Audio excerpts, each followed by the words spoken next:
പവിത്രത്തിന്റെ latest episode review ആണ് പറയുന്നത്. അങ്ങനെ വിക്രം ഫോണിൽ നോക്കിക്കൊണ്ടിരിക്കുന്ന സമയത്തായിരിക്കും പെട്ടെന്ന് വാതിലൊരു മുട്ട് കേൾക്കുന്നത്.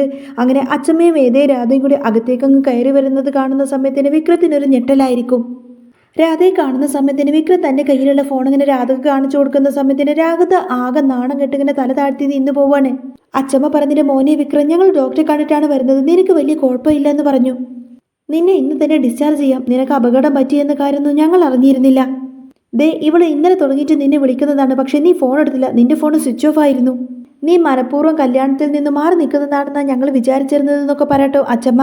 അന്നേരം വേദയും പറഞ്ഞിട്ട് കല്യാണം മാറ്റി നിങ്ങൾ മാറി നിന്നു എന്നാണ് ഞാനും വിചാരിച്ചിരുന്നത്, പക്ഷേ നിങ്ങൾക്ക് അപകടം പറ്റിയെന്ന് ഞങ്ങൾ അറിഞ്ഞിരുന്നില്ല. പക്ഷേ നിങ്ങൾക്ക് അപകടം പറ്റിയത് ഇവിടെ ചിലവർ മറച്ചു നിൽക്കുമായിരുന്നു എന്നൊക്കെ പറഞ്ഞുകൊണ്ട് വേദ ഇങ്ങനെ രാധയെ നോക്കുകയാണ്. അന്നേരം രാധയ്ക്ക് എന്ത് പറയണമെന്നറിയാതെ രാധ ഒന്നും മിണ്ടാതെ തല താഴ്ത്തി ഇങ്ങനെ നിന്നു പോവാണ്. രാധ ഭയങ്കര ദേഷ്യത്തിൽ വിക്രത്തിനെ ഇങ്ങനെ നോക്കുന്നുണ്ട്. ആ സമയത്തിന് അച്ഛമ്മ പറഞ്ഞിട്ട്, അതേ വിക്രം, നിനക്കൊരു കുഴപ്പമില്ല, നീ പെട്ടെന്ന് തന്നെ വീട്ടിലേക്ക് വായോ. പിന്നെ നിങ്ങളുടെ വിവാഹം നടത്താമെന്ന് തീരുമാനിച്ചത് ഞാനാണ്, പിന്നെ നിന്റെ വീട്ടുകാരും ഈ കുട്ടിയുടെ വീട്ടുകാരും. അപ്പോൾ എൻ്റെ മോൻ ഏതായാലും മറ്റുള്ളവരുടെ മുന്നിൽ നാണകെടാതിരിക്കൽ എൻ്റെ ഉത്തരവാദിത്തമാണ്. അത് ഞാൻ ചെയ്തിരിക്കും. അതുകൊണ്ട് നാളത്തെ ചടങ്ങ് ഉറപ്പായിട്ടും നടക്കും. ദേ ഇവളിലെ ഇവൾ നിന്നെ ഒളിപ്പിച്ച് വെച്ചിരിക്കുന്നു, അത് ഞങ്ങൾക്ക് മനസ്സിലായി. നിന്നെ ഒളിപ്പിച്ച് വെച്ചത് നീ ഇവൾക്ക് രണ്ടടി കൊടുത്തിട്ട് വാ എന്നൊക്കെ പറഞ്ഞു കൊടുത്ത് അച്ഛമ്മ ഏതായാലും പുറത്തേക്ക് ഇറങ്ങി പോവാണ്.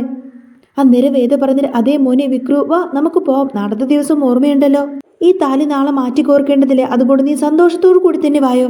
അന്നേരം വിക്രം ദേഷ്യത്തോടു കൂടി തന്നെ ചോദിക്കുന്നുണ്ട്, സന്തോഷത്തോടു കൂടി നിന്റെ കഴുത്തിൽ താലി കെട്ടാൻ വരെ, പിന്നെ ഈ കുരുക്ക് എങ്ങനെ അഴിച്ചെടുക്കാമെന്നാണ് ഞാൻ ആലോചിക്കുന്നത് എന്നൊക്കെ പറയായിരിക്കും വിക്രം. ഇത് കേൾക്കുന്ന സമയത്തിന് രാധക്ക് ഭയങ്കര സന്തോഷമായിട്ട് രാധ അങ്ങ് ചിരിക്കാൻ തുടങ്ങും. അന്നേരം വേദ പറഞ്ഞിട്ട്, അതൊന്നും ഒരിക്കലും നടക്കൂല മോനെ വിക്രം, ഇത് തീരുമാനിച്ചിരിക്കുന്നത് അച്ഛമ്മയാണ്, അതെന്തായാലും നടത്തിയിരിക്കും എന്നൊക്കെ പറയും. എന്നിട്ട് രാധയെ നോക്കിയിട്ട്, ഇതേ മോളുടെ മുഖം അങ്ങ് തെളിഞ്ഞല്ലോ എന്ന് പറയാണ് വേദ. ഏതായാലും ആ തെളിച്ചൊന്നും വേണ്ട, നാളത്തോടെ തന്നെ എല്ലാം കലങ്ങി തെളിയും, വാ വിക്രു എന്നൊക്കെ പറഞ്ഞ് വിക്രത്തിനെ വിളിച്ചുകൊണ്ട് തന്നെ വേദ അവിടെ നിന്ന് അങ്ങ് പോവാണ്. ഇതേ സമയത്തിന് കമലമ്മയാണ് കാണിക്കുന്നത്. കമലമ്മ ആകെ ടെൻഷൻ അടിച്ച് നിൽക്കുന്ന സമയത്തിന് സുധാകര മാഷ് വന്ന് ചോദിക്കുന്നത്, നീ എന്തിനാ കമലം ആവശ്യമില്ലാത്ത ഇങ്ങനെ ടെൻഷൻ അടിച്ച് നിൽക്കുന്നത്, ഇതിപ്പോൾ ആദ്യത്തെ സംഭവം ഒന്നുമല്ലല്ലോ എന്ന് ചോദിക്കുന്ന സമയത്തിന് കമലമ്മ സങ്കടത്തോട് പറയുന്നത്, നിങ്ങൾക്കറിയാഞ്ഞിട്ടാണ്, ഇതിപ്പോൾ ഇന്നലെ രാത്രി മുഴുവൻ അവനെ കാണാനില്ല, ഇനിയിപ്പോൾ എവിടെ പോയിട്ട് അവനെ അന്വേഷിക്കാനാന്നിങ്ങനെ കമലമ്മ പറയുന്ന സമയത്തന്നെ നന്ദിനി പറഞ്ഞിട്ട്, അച്ഛാ ഇതിപ്പോൾ വലിയ എന്തെങ്കിലും അപകടം തന്നെയായിരിക്കും, ഇനി എൻ്റെ മോൻക്ക് എന്തെങ്കിലും അപകടം പറ്റിയതായിരിക്കും എന്നൊക്കെ ചിന്തിച്ചുകൊണ്ട് തന്നെ കമലമ്മ അങ്ങനെ സങ്കടപ്പെടുന്ന സമയത്തിന് നന്ദിനി അങ്ങോട്ടേക്ക് വരുന്നുണ്ട്. നന്ദിനി വന്ന് പറഞ്ഞിട്ട്, അതെ അച്ഛാ, ഇത് അപകടമൊന്നുമല്ല, അവൻ മനഃപൂർവ്വം ഇവിടെ നിന്ന് മാറി നിൽക്കുന്നതാണ്, അമ്മ ഈ പറയുന്നത് പോലെയൊന്നുമല്ല, അവൻ ഇപ്പോഴും വേദയുമായിട്ടൊരു ജീവിതം തുടങ്ങിയിട്ടൊന്നുമില്ല, അവർ ശരിക്കും അഭിനയിക്കുകയാണെന്നൊക്കെ പറയട്ടെ നന്ദിനി. അന്നേരം കമലമ്മക്ക് അങ്ങ് ദേഷ്യം വരട്ടെ. കമലമ്മ ചോദിക്കുന്നുണ്ട്, നിനക്കാണ്ട് കണ്ടി അതിനുള്ള തീർപ്പ് എന്ന് ചോദിക്കുന്ന സമയത്തിന് സുധാകരൻ മാഷ് ചോദിക്കുന്നുണ്ട്, അവൾ പറഞ്ഞത് സത്യമില്ലേ, നീ എന്തിനാ അവളോട് ചാടിക്കളിക്കുന്നത്, അവരെന്താണ് തീരുമാനിച്ചു വെച്ചേക്കുന്നത് എന്ന കാര്യങ്ങളൊന്നും നമുക്കറിയില്ലല്ലോ എന്നൊക്കെ പറയണം മാഷ്. അന്നേരം നന്ദിനി പറഞ്ഞിട്ട്, അതെ ഇതൊക്കെ ശരിക്കും അവരുടെ അഭിനയം തന്നെയാണ്. നന്ദിനി പറഞ്ഞിട്ട്, അതെ അവർ രണ്ടുപേരും സ്നേഹത്തിലാണ് ജീവിക്കുന്നതെന്ന് അമ്മയും അവളുടെ മുത്തശ്ശി മാത്രമേ വിചാരിക്കുന്നുള്ളൂ, പിന്നെ ഇവിടുത്തെ അച്ഛമ്മയും, അല്ലാതെ മറ്റാരും അങ്ങനെയൊന്നും ചിന്തിക്കുന്നില്ല, ശരിക്കും അവർ നമ്മളെ പറ്റിക്കുകയാണ്. ഇവരിങ്ങനെ സംസാരിച്ചുകൊണ്ട് നിൽക്കുന്ന സമയത്തായിരിക്കും വിക്രവും വേദയും വീട്ടിലേക്ക് കയറി വരുന്നത്. വിക്രം ഇങ്ങനെ വീഴാൻ പോകുന്ന സമയത്തിന് വേദ ചെന്ന് പിടിക്കുന്ന സമയത്തിന് വിക്രം അങ്ങ് കൈ തട്ടി മാറ്റും. അന്നേരം അച്ഛമ്മ, സർക്കസ് കളിക്കാത്ത കയറി പോടെ അവളുടെ കൈ പിടിച്ചിട്ട് എന്ന് പറയാണ്. അന്നേരം വേദ പറഞ്ഞിട്ട്, വേണമെങ്കിൽ എൻ്റെ കൈ പിടിച്ചോ, അല്ലെങ്കിൽ പിന്നെ വേദാളത്തിന്റെ കഴുത്തിൽ കെട്ടി തൂക്കുന്നത് പോലെ തന്നെ അച്ഛമ്മ നിങ്ങളെ എൻ്റെ പുറകിൽ കെട്ടി തൂക്കിയിടുമാ ഇങ്ങോട്ടേ എന്നൊക്കെ പറഞ്ഞുകൊണ്ട് തന്നെ ആയിരിക്കും കേട്ടോ വിക്രം വേദയെ അങ്ങോട്ടേക്ക് കൊണ്ടുവരുന്നത്. അങ്ങനെ വേദ വിക്രനെ താങ്ങി പിടിച്ചുകൊണ്ട് തന്നെ അങ്ങോട്ടേക്ക് കയറി വരുന്നതും കണ്ടുകൊണ്ട് തന്നെ കമലമ്മക്കൊക്കെ വല്ലാതാവും. കമലമ്മ ഓടി വന്നിട്ട്, എന്താ മോനെ പറ്റിയതെന്നൊക്കെ ചോദിച്ചുകൊണ്ട് അങ്ങോട്ടേക്ക് ഓടി വരികയാണ്. അന്നേരം മാഷ് പറഞ്ഞിട്ട്, വല്ലവരും തല്ലാനും കൊല്ലാനൊക്കെ പോകുന്ന സമയത്തിന് ഇതുപോലുള്ള അനുഭവങ്ങളൊക്കെ ഉണ്ടാവും, ഇതിപ്പോൾ അത്ര പുതുമൊന്നും അല്ലല്ലോ എന്നൊക്കെ പറയും. അന്നേരം അച്ഛമ്മ പറഞ്ഞിട്ട്, എടാ കാര്യം അറിയുന്നതിന് മുൻപേ തന്നെ നീ ഇങ്ങനെ വിധിക്കല്ലേ, അവന് ശരിക്കും ഒരു ആക്സിഡന്റ് സംഭവിച്ചതാണെന്ന് പറയും. അന്നേരം വേദ പറഞ്ഞിട്ട്, അതേ അമ്മേ, ഇന്നലെ രാത്രി ബൈക്കിന്റെ പുറകിൽ ഒരു വണ്ടി വന്ന് തട്ടിയിട്ട് പോയതാണ്, അന്നേരം ജീനയാണ് ഇദ്ദേഹത്തെ രക്ഷിച്ചത്. അന്നേരം അച്ഛമ്മ പറഞ്ഞിട്ട്, അതെ, എന്നിട്ട് അവൾ പറയാതെ ഒളിച്ചു വെച്ചിരിക്കുക എന്ന് പറയുന്ന സമയത്തിന്, ആര് ജീനയോ എന്ന് ചോദിക്കുന്ന സമയത്തിനെ, അല്ല രാധ, എന്നിട്ട് നീ പോയി അകത്ത് കിടക്കടാന്ന് പറയുന്ന സമയത്തിന് വേദ ഇങ്ങനെ വിക്രത്തിനെ പിടിക്കുന്ന സമയത്തിന് എല്ലാവരുടെയും മുന്നിൽ വെച്ചുകൊണ്ട് തന്നെ വിക്രം ഇങ്ങനെ വേദയെ തട്ടി മാറ്റിയാണ്. അന്നേരം സർക്കസ് കളിക്കാതെ അവളുടെ കൂടെ പോവടാ എന്ന് പറയുന്ന സമയത്തിന് വിക്രം പിന്നെ ഒന്നും മിണ്ടാതെ വേദയുടെ കൂടെ തന്നെ അങ്ങോട്ടേക്ക് പോവാണ്. വേദ വിക്രമിനെ താങ്ങി പിടിച്ചങ്ങനെ റൂമിലേക്ക് കൊണ്ടുപോകുന്നുണ്ട്. അകത്തേക്ക് എത്തിയ ഉടനെ തന്നെ വേദയെ പിടിച്ചങ്ങ് തള്ളിയിടാട്ടോ വിക്രം. അന്നേരം വേദ ചോദിക്കുന്നത്, നിങ്ങൾ എന്തിനാ എന്നെ ഇങ്ങനെ തള്ളിയിടുന്നത്, വിടാൻ പറഞ്ഞാൽ പോരെ എന്ന് ചോദിക്കുന്ന സമയത്ത് തന്നെ വിക്രം പറഞ്ഞിട്ട്, നീ എന്നെ ഇങ്ങനെ അള്ളി പിടിച്ചേക്കുമല്ലേ എന്ന് ചോദിക്കും. അന്നേരം വേദ ചോദിക്കുന്നുണ്ട്, അള്ളി പിടിച്ചെടുക്കാൻ മാത്രം ഞാൻ എന്താ മൂട്ടയോ എന്ന് ചോദിക്കുന്ന സമയത്തിന് വിക്രം പറഞ്ഞിട്ട്, നീ മൂട്ടയല്ല മറ്റെന്തോ ആണ് എന്നൊക്കെ പറയും.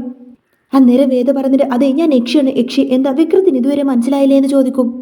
അതെ, നാളത്തെ ദിവസത്തേക്ക് പറ്റിയിട്ട് ഓർമ്മയുണ്ടല്ലോ എന്ന് ചോദിക്കുന്ന സമയത്തിന് നാളത്തെ ദിവസമൊക്കെ എന്ത്, അതൊന്നും ഒരിക്കലും നടക്കാൻ പോകുന്നില്ല എന്ന് പറയാണ് വിക്രം. അന്നേരം വേദ പറഞ്ഞിട്ട് അതൊക്കെ നടക്കും മോനെ, ഞാൻ പറഞ്ഞില്ലേ ഞാൻ അള്ളി പിടിച്ചിരിക്കുന്ന യക്ഷിയാണ് വടയക്ഷി. കേട്ടിട്ടില്ലേ വടയക്ഷികളെ കുറിച്ചിട്ട്? വടയക്ഷികൾക്ക് രണ്ട് കാര്യമാണുള്ളത്, ഒന്ന് വശീകരണം, ഒന്ന് മാരണം. വശ്യമാണ് എന്നൊക്കെ പറഞ്ഞുകൊണ്ടതിനെ വശീകരിക്കുന്ന രീതിയിൽ തന്നെ ഭയങ്കര റൊമാൻറ്റിക് ആയിട്ട് ഇങ്ങനെ ഓരോ കാര്യങ്ങളൊക്കെ കാണിച്ചു കൂട്ടുന്നുണ്ട് വേദ.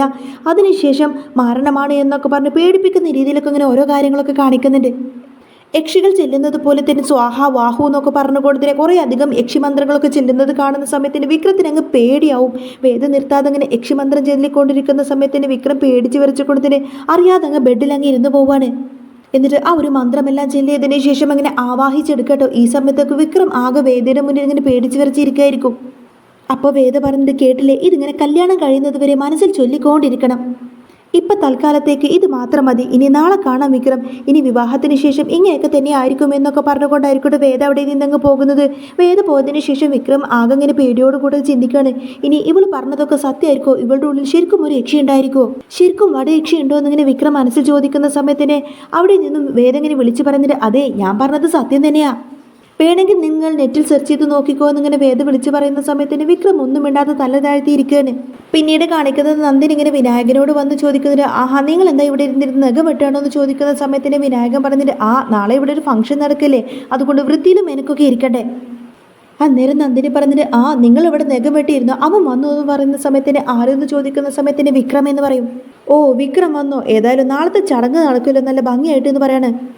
നന്ദിനി പറഞ്ഞിട്ട് അതെ അവനൊരു ആക്സിഡൻറ്റ് സംഭവിച്ചു എന്ന് പറയുന്ന സമയത്തിന് വിനായകൻ ചോദിക്കുന്നുണ്ട്, എന്ത് ആക്സിഡൻറ്റോ, അപ്പോൾ നീ പറഞ്ഞതുപോലെയൊന്നുമല്ലല്ലോ കാര്യങ്ങൾ, നീ എന്തൊക്കെയായിരുന്നു പറഞ്ഞിരുന്നത്, അവന് വേദയുമായിട്ടുള്ള കല്യാണത്തിന് താല്പര്യമില്ലാത്തത് കൊണ്ട് തന്നെ അവൻ അവൻ്റെ ഫോൺ സ്വിച്ച് ഓഫ് ചെയ്തുകൊണ്ട് തന്നെ നാട് വിട്ടു എന്നൊക്കെയല്ലേ നീ പറഞ്ഞുകൊണ്ടിരുന്നത്, അവൻ്റെ വാക്കും കേട്ടിട്ട് നീ ഇങ്ങനെ വെല്ലുവിളിക്കേണ്ട വല്ല കാര്യമുണ്ടായിരുന്നു എന്നിങ്ങനെ വിനായകൻ ചോദിക്കുന്ന സമയത്തായിരിക്കട്ടോ ഇതും കേട്ടുകൊണ്ട് തന്നെ അച്ചമ്മ അങ്ങോട്ടേക്ക് വരുന്നത്. അച്ചമ്മ വന്ന് ചോദിക്കുന്നത്, എടാ വിനായക നിനക്ക് നാണമില്ലടാ ഈ സമയത്ത് ഭാര്യയുമായിട്ട് ഇങ്ങനെ റൂമിൽ വന്നിരിക്കാൻ, നിനക്കിവിടെ എന്തൊക്കെ കാര്യങ്ങൾ ചെയ്യാനുണ്ടടാ.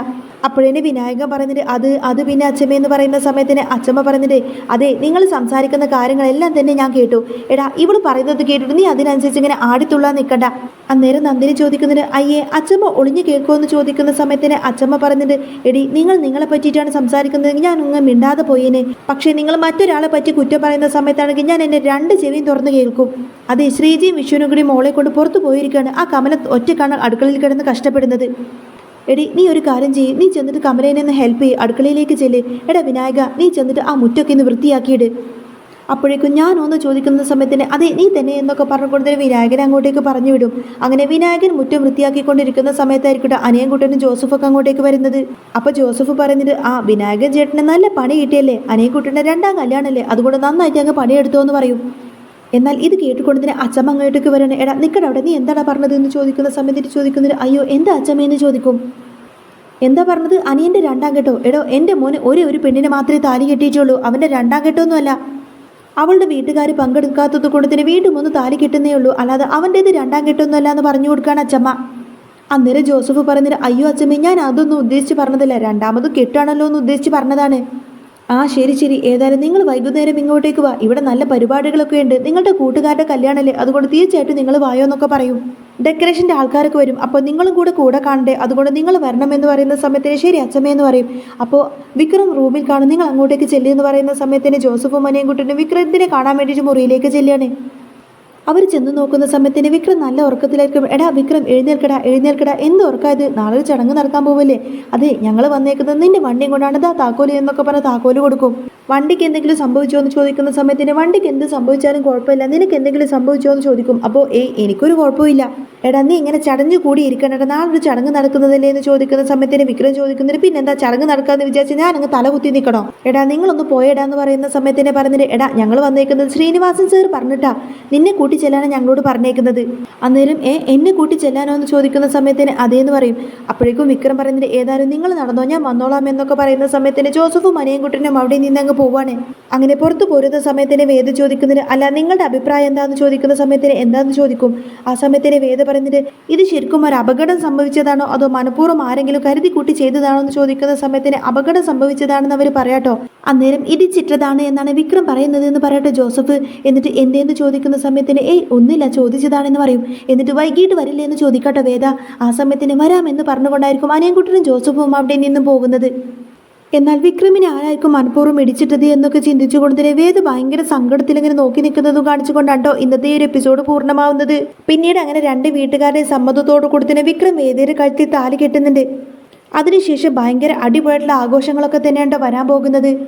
എന്നാൽ അവരുടെ ആ ഒരു ചടങ്ങ് നടക്കുന്നതിനിടയിൽ തന്നെ വേദയുടെ അച്ഛന് വലിയൊരു അപകടം പറ്റുന്നതിൻ്റെയൊക്കെ അടിപൊളി എപ്പിസോഡൊക്കെ നെക്സ്റ്റ് വീക്കിൽ വരുന്നുണ്ട്. ഡീറ്റെയിൽഡ് എപ്പിസോഡ് ഞാൻ ഉടനെ തന്നെ പറയാട്ടോ. അപ്പോൾ നിങ്ങൾക്ക് ഈ ഒരു ചാനൽ ഇഷ്ടമാവുകയാണെങ്കിൽ സബ്സ്ക്രൈബ് ചെയ്യാനും സപ്പോർട്ട് ചെയ്യാനൊന്നും മറക്കല്ലേ.